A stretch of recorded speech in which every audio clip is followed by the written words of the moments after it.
é sobre a crise, que todos nós estamos preocupados aí com a crise que passa o país. Enfim, vou discorrer sobre o tema que inúmeras pessoas estão também falando. A vida política do nosso país está, de fato, no meio de um imenso furacão. As ondas nesse mar revolto, sem sombra de dúvida, são enormes. Não há um exagero, pode ter certeza de minha parte. Esse cenário que aí se encontra faz que eu lembre a crise que em 1954 levou ao suicídio o presidente Getúlio Aurélio Vargas, que eu tive com Vossa Excelência participando de uma sessão lá na Comissão de Direitos Humanos e depois também aqui no plenário. Tivemos depois a deposição pelo golpe civil-militar, 10 anos mais tarde, 64. O presidente João Goulart, carinhosamente chamado de Jango, foi deposto. Por isso, nós todos temos um compromisso, senhor presidente, e uma enorme preocupação. Uma missão a cumprir, que é o estar em estado de alerta permanente, defendendo o Estado democrático de direito. Devemos garantir a liberdade de expressão, no entanto, devemos ponderar que liberdade de expressão não compreendem em ataques pessoais, discriminação ou preconceito. O Brasil é uma jovem democracia que aos poucos está se enamorando com sua gente, com seu povo. Ela está aprendendo no sacrifício do dia a dia a sua importância para o bom funcionamento das instituições e para a melhoria da vida de todos os brasileiros. Temos que lembrar sempre que o seu renascimento foi alcançado com muitas lágrimas e sangue, derramado por muitos brasileiros que tombaram. Portanto, a voz das ruas exige que o país avance, mas sempre fortalecendo a democracia. Este ir à frente a passos largos e firmes, lapidando a pedra da sabedoria e ajustando os seus ângulos, requer, primeiramente, a unidade de ação, a convergência de nossos sonhos, para aí sim, a partir dessa liga entre o povo e os seus representantes, traçar e abrir harmonicamente novos caminhos para o país e seguir o rumo do desenvolvimento econômico, social e político. Buscamos, de fato, senhor presidente, a pureza da justiça em todas as suas faces, a igualdade de oportunidades, direitos iguais e respeitos à diversidade cultural do nosso povo. Buscamos uma indústria nacional forte, a expansão do mercado interno, o desenvolvimento tecnológico, a redução da dívida pública. Um país que ofereça infraestrutura necessária para dar segurança aos investidores, que apoie as pequenas e médias empresas, que ofereça uma taxa de juros decente, porque essa que está aí é indecente, que estimule o mercado sem empobrecer a população. Um país que celebre a saúde e a educação não somente como dever do Estado, mas como, sim, um direito da população. É fundamental, senhor presidente, o maior voluntarismo por parte do Estado brasileiro. Embora o mercado seja extremamente importante, acredito que o Estado desempenha um papel estratégico, apoiando a realização de mudanças estruturais necessárias ao desenvolvimento sustentável, como, por exemplo, a criação e o incentivo ao surgimento de instituições financeiras capazes de canalizar recursos domésticos para os setores que geram taxas elevadas de crescimento, sempre respeitando o meio ambiente. Precisamos de um programa que valorize o homem do campo e o trabalhador da cidade, ofertando produção, emprego e renda. Igualmente, que respeite a oferta que respeite e oferte políticas públicas aos nossos jovens e que acaricie com justiça os direitos sagrados, como eu falava na abertura, dos aposentados e pensionistas. Temos que combater a sonegação de impostos e penalizar efetivamente corruptos e corruptores. Porque se não combate a sonegação, senhor presidente, quem paga, paga muito. E quem não paga, porque rouba, não paga nada, porque vai para a linha da sonegação. Segundo o Sindicato Nacional dos procuradores da Fazenda Nacional, Sindofaz, a sonegação no Brasil é 20 vezes maior que o valor gasto com o programa Bolsa Família, o maior programa de distribuição de renda do mundo. A sonegação de imposto retira 1/4 de tudo aquilo que o brasileiro paga todos os anos para os governos. É uma cifra que ultrapassa a casa de 415 bilhões de reais, segundo o sindicato. A sonegação atrapalha de forma considerável qualquer proposta de redução de impostos. Caso ela fosse eliminada, a sonegação, ou fortemente diminuída, poderíamos reduzir em 28,4% os impostos pagos pelo nosso povo. Entendo que o combate à sonegação e à corrupção é uma decisão política. Não podemos nos opor à globalização, mas a inserção internacional do Brasil não pode ser passiva ou medrosa. Precisamos ter uma estratégia nacional de desenvolvimento que capture oportunidades globais. É importante que o governo assegure estabilidade financeira, inflação baixa e sob controle, e volto a insistir, a expansão do mercado interno, gerando oportunidade de investimento e atraindo empreendedores privados. Isso, senhor presidente, exige uma estrutura orçamentária menos amarrada que a atual. Não aceitamos que todo e qualquer investimento público ou de empresa estatal seja tratado como um déficit público, como acontece na atual estrutura orçamentária brasileira. Exemplo clássico é a questão da Seguridade Social, em que os números são manipulados vergonhosamente. Todos os governos dizem que a Previdência está falida. Não está falida, é um grande engano e uma grande inverdade. Conforme estudos da Anfip, Associação de Auditores Fiscais da Receita Federal, não há déficit, e sim superávit. Vejamos, superávit em 2006, 59,9 bi. 2007, 72,6 bi. 2008, 64,3 bi. 2009, 32,7 bi. 2010, 53,8 bi. 2011, 75,7 bi. 2012, 82,6 bi. 2013, 76,6 bi. E 2014, apesar da desonegação da folha, ainda deu 54 bi de superávit. Precisamos, senhor presidente, ter uma atenção especial com a valorização da taxa de câmbio. É preciso colocar o pé no freio, claro que é. Uma moeda valorizada diminui a competitividade das empresas nacionais no mercado internacional, desestimula os investimentos das empresas estrangeiras no país. O crescimento econômico deveria ser financiado primordialmente com poupança interna, inclusive mediante a utilização de instituições financeiras públicas, como o Banco do Brasil e o BNDES. Fazer mais que está sendo feito hoje.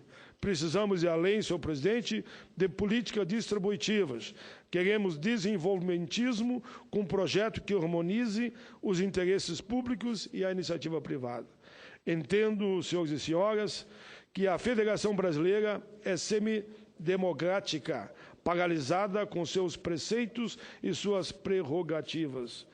No caracterizar histórico, temos uma república meramente colonialista que só retira e nada repõe. A Federação Brasileira está muito distante da necessidade dos seus entes. Afinal, será que somos efetivamente uma federação? Os poderes constituídos devem um novo pacto federativo ao povo brasileiro. Quase 70%, senhor presidente, de tudo que é arrecadado no país vai para os cofres da União. É vexatório o beijamão de governadores, prefeitos, senadores, deputados e vereadores nos palácios de Brasília. Senhor presidente, por exemplo, emendas é um direito de cada estado, de cada município, e não algo que se dá como se fosse uma troca. Se eu voto, tem emenda. Se eu não voto, não tem. Se eu voto, tem cargo indicado. Se eu voto, não tem. Eu falo com tranquilidade, porque não tenho nenhum cargo indicado e também não choro por emenda. Faço as minhas emendas, quer liberar, libera, não quer, não libera. Senador, e mando as emendas para todos os estados. Todos os estados, não. Todos os municípios do Rio Grande. São 497, eu divido por 497. Se dá 100 mil para cada um, é 100 mil para cada um. E não pelo colégio eleitoral, onde eu faço ou não faço o voto.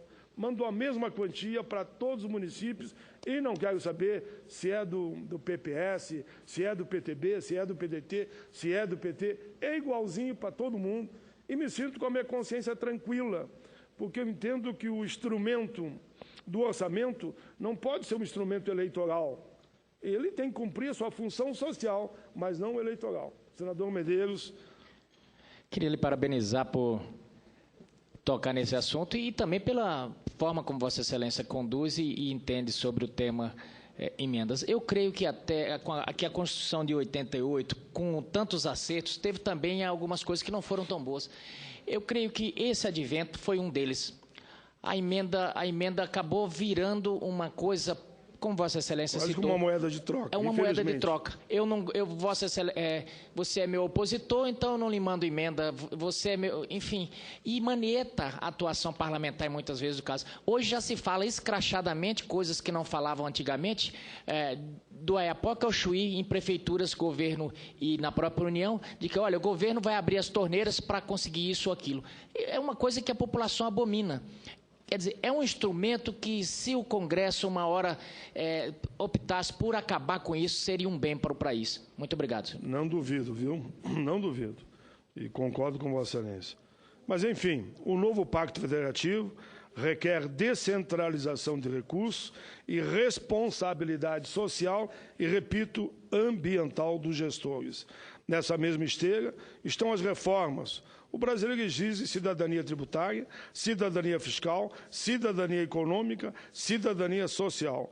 O brasileiro clama por reforma política e reforma eleitoral. E aqui, senhor presidente, deixo para o debate uma boa, que eu sempre chamo, boa provocação, porque não nós nos dedicarmos de fato para valer na reforma eleitoral, política, mas também a reforma partidária. Devemos pensar seriamente em orçamentos nos quais a população seja chamada a participar. Ela poderia sugerir quais as prioridades e cobrar dos agentes políticos. O empoderamento do povo é um elemento de base imprescindível para um bom governo. O brasileiro exige ações dos poderes constituídos que caminham ao encontro de um novo marco civilizatório. Temos pressa de seguir adiante, de escalar montanhas, claro, e de rabiscar versos, de cantar ou avançar nas palavras, mas que elas não fiquem ao vento. Temos que dar preferência ao Brasil e ao seu povo. Paulo Freire nos ensinou que há diferença entre esperança e esperançar. Ele dizia que é preciso ter esperança, mas a esperança que vem do verbo esperançar.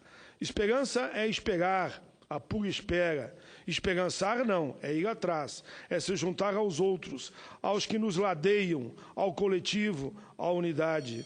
É correr atrás dos sonhos e desejos, é abrir caminhos, é conhecer as florestas, é navegar pelos rios, é correr, sim, de pé descalço nas nossas areias brancas dos nossos litorais. É deixar o sol envolver conosco na longa caminhada e dizemos sempre: todos têm que ter um lugar ao sol.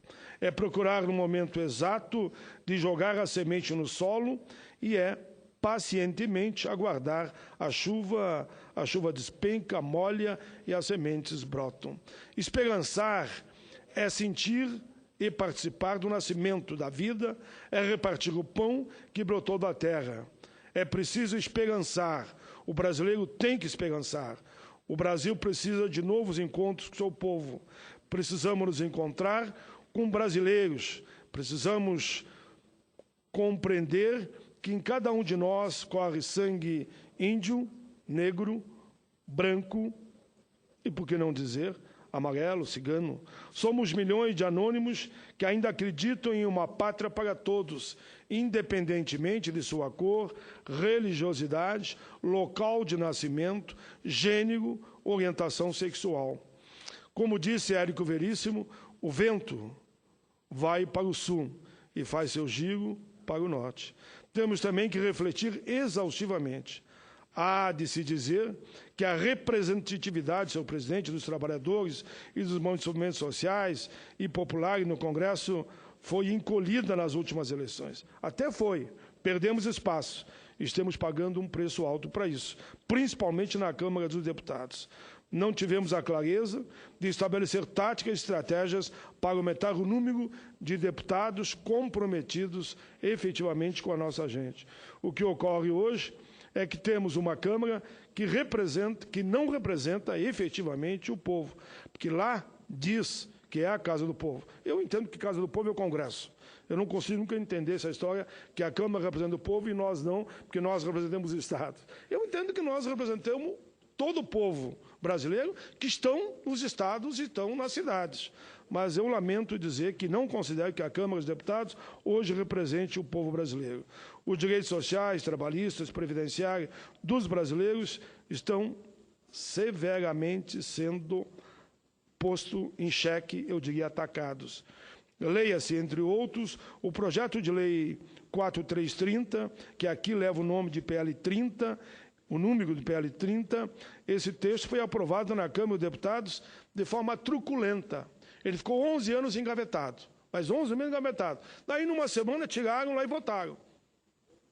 Aí não dá para entender. Ainda bem que o presidente Renan está tendo muita cautela, e eu mesmo estou viajando todos os estados, fazendo esse bom debate naquilo que chamamos de uma cruzada nacional. Uma coisa é você regulamentar a situação dos 13 mil terceirizados.